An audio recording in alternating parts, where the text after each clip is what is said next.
Okey, baik.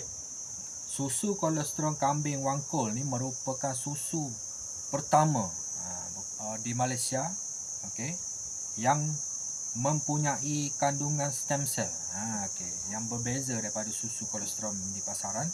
Okey, antara stem cell ataupun ekstrak stem cell yang kita gunakan, kita masukkan dalam susu kolesterol Wangkol ni, kita menggunakan ekstrak apple. Okey.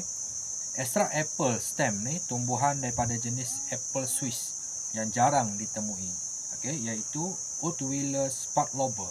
Sel stem ini digunakan secara meluas dalam industri kecantikan dan kesihatan kerana keupayaannya untuk melindungi dan memperbaiki sel kulit.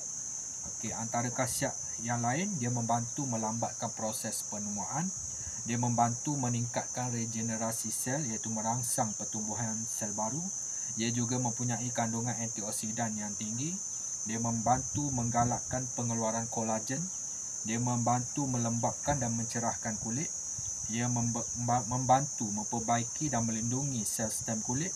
Ia membantu mengurangkan pigmentasi. Dia membantu meningkatkan daya tahan kulit. Dia membantu meningkatkan tenaga. Dia membantu melindungi kebanyakan sel daripada kerosakan.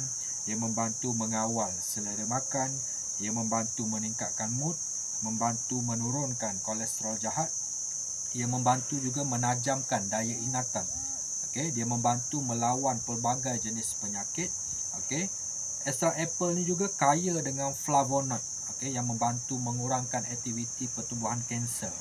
Okey, dan juga membantu meningkatkan aktiviti dan kesihatan otak. Ia juga membantu menguatkan dan memutihkan gigi. Dia membantu menjaga kesihatan jantung dan ia juga membantu mengelakkan masalah sembelit. Jadi banyak khasiat ekstrak apple ni, dan itu antara khasiat yang saya boleh senaraikan yang kita masukkan dalam susu kolesterol kambing Wangkol.